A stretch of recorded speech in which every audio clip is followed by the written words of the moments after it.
बिस्मिल्लाहिर्रहमानिर्रहीम। अस्सलाम वालेकुम व्यूअर्स, मैं हूं हैदर हयात खान।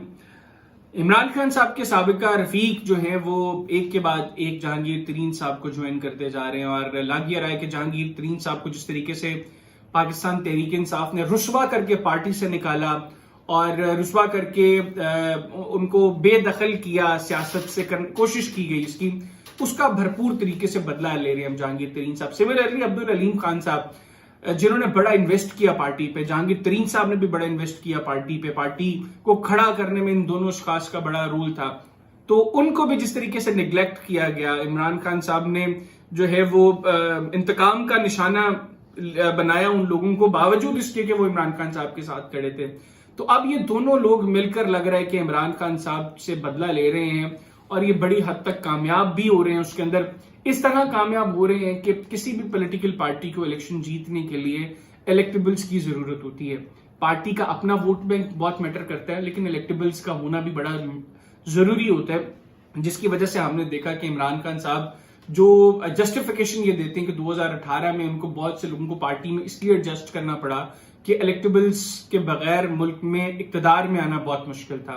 गो कि ये सारा बयानिया उनकी जो पिछली स्ट्रगल थी उससे बिल्कुल हटकर था, लेकिन बहरहाल उन्होंने ये बयानिया जो है वो सामने रखा और उन्होंने कहा जी कि इसलिए इलेक्टेबल्स जरूरी हैं।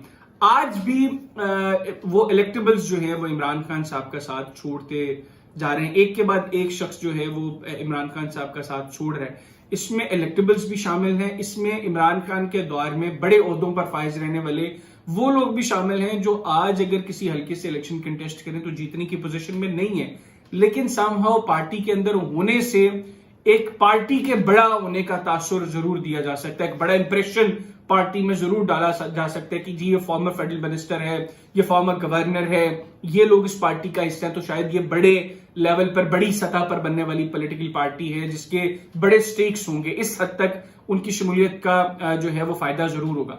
अब बात करें थोड़ी सी वोट बैंक की। वोट बैंक को लेकर जो मेंटेलिटी है वो अर्बन एरियाज में और है और रूरल एरियाज में और है। अगर हम अर्बन एरियाज की बात करें, यहां पर पार्टी का वोट मैटर करता है, साथ शख्सियत भी मैटर जरूर करती है। ये नहीं कि किसी भी खंबे को टिकट दे दो और कहो जी कि खंबा पार्टी के जो है वो टिकट के ऊपर जीत जाएगा, ऐसा मुमकिन नहीं है।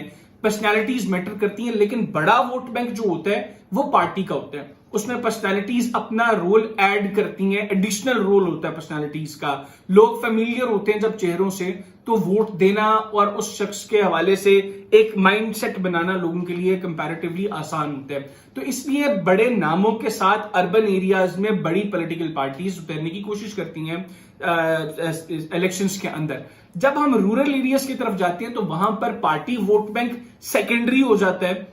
प्राइमरीली जो देखा जाता है वो देखा जाता है कि शख्सियत कैसी है, उसकी फैमिली की हिस्ट्री क्या है, फिर अलमिया है कि बिरादरी को सबसे पहले देखा जाता है, किस बिरादरी से ताल्लुक है, किस हल्के के अंदर कौन सी बिरादरी मेजॉरिटी में है, और फिर उस बिरादरी के एक तगड़े उम्मीदवार का इंतखाब करती है सियासी जमात के, इसको टिकट दिया जाए। वहां पर मंशूर और वहां पर जो पार्टी की सोच होती है उसको बिल्कुल साइड पे कर दिया जाता है।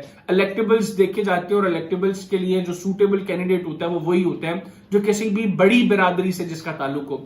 अच्छा, वहां पर अब पार्टी का वोट बैंक सेकेंडरी होता है। जो तरीन साहब की पार्टी है इसके अंदर बहुत से लोग जो शहरों से पार्टी को ज्वाइन कर रहे हैं, शायद आने वाले इलेक्शंस में, फेयर इलेक्शंस की सूरत में वो लोग किसी तरह इलेक्शन जीत कर किसी चीज का हिस्सा ना बने, वो इलेक्शंस के बगैर शायद सेटअप का हिस्सा बने अगर तरीन साहब की पार्टी किसी तरह जो है वो पावर कॉरिडोर्स में अपने पंजे गाड़ने में जो है वो कामयाब हो जाती है। लेकिन जो लोग रूरल एरिया से हैं, वो इलेक्टेबल्स जो रूरल एरिया से ज्वाइन कर रहे हैं तरीन साहब को, वो शायद जो है वो जीतने में कामयाब हो जाए। कल तक मेरी अप्रोच और थी, कल मेरा ख्याल ये था कि तरीन साहब की जो पार्टी थी वो एक जिले या एक डिवीजन तक मैक्सिमम जो है वो कन्फाइन हो जाएगी, इससे बाहर निकलना उसके लिए मुश्किल हो जाएगा। लेकिन कल रात जो हमने इशाइया देखा अब्दुल अलीम खान साहब के घर, उसमें चारों सूबों से लोग थे जो उस इशाइये का हिस्सा थे। मैंने पहले कहा कि रूरल एरियाज और अर्बन एरियाज की मेंटेलिटी में फर्क है। इलेक्टेबल्स का होना भी पार्टीज में बहुत मैटर करता है और कल बहुत से इलेक्टेबल्स उस इशाइये का हिस्सा भी थे। ये तो थी वो पहली खेप जो जहांगीर तरीन साहब की पार्टी को जो है वो मिल गई। دوسری کھیپ جو آنے والی ہے جس کے بارے میں اب خبریں آنا شروع ہو چکی ہیں وہ ہے KPK سے, اور وہ بڑی کھیپ ہوگی خیبر پختونخوا سے. اس میں پرویز خٹک صاحب پاسبلی جو ہے وہ اس کھیپ کو لیڈ کریں گے, اور بتایا یہ جا رہا ہے کہ پرویز خٹک صاحب پچھلے چند دنوں سے اس کے اوپر پراپر ورکنگ کر رہے ہیں. اور اب جب دوسری کھیپ آئے گی وہ پہلی کھیپ سے بڑے سرپرائزز کے ساتھ آئے گی. پہلی کھیپ میں کچھ ایسے نام تھے جن کے بارے میں اب کہا جا رہا تھا کہ شاید یہ الیکٹورل پالیٹکس سے خود کو الگ کر لیں گے.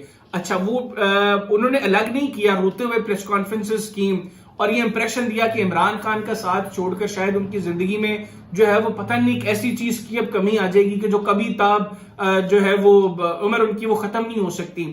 لیکن کل کی اس عشائیے میں ہمیں فواد چودھری صاحب ہنستے مسکراتے نظر آئے, ہمیں جو ہے وہ علی زیدی صاحب نظر آئے, گو کہ وہ اتنے خوش نظر نہیں آ رہے تھے, ہمیں عمران اسماعیل صاحب نظر آئے, وہ بھی اتنے خوش نظر نہیں آ رہے تھے, لیکن بہرحال وہ اس عشائیے کا حصہ تھے. پھر عامر کیانی صاحب ہمیں نظر آئے, ہمیں فیاض الحسن چوہان صاحب نظر آئے, ہمیں فردوس عاشق اوان صاحبہ نظر آئیں.